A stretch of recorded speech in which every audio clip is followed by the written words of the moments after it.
गाठी चालू होती आणि अनेक दिवसापासून चालू आहेत.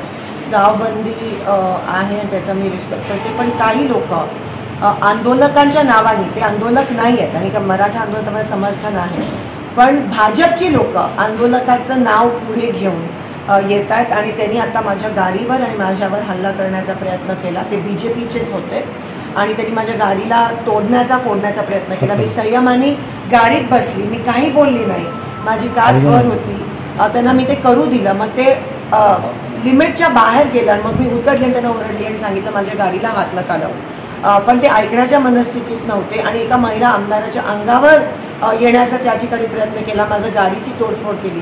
ते आंदोलक नव्हते, पण आंदोलनाचं नाव पुढे घेऊन भाजपची लोक असं करतात, याचा आपण निषेध करूया.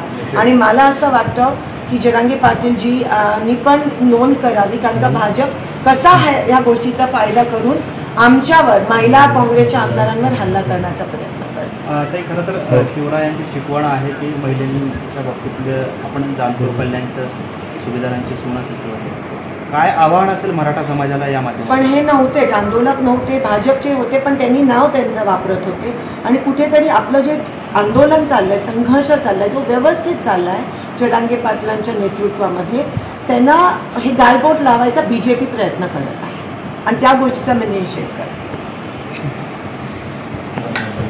नवनवीन बातम्या पाहण्यासाठी SB न्यूज चॅनलला लाईक करा, शेअर करा, सबस्क्राईब करा.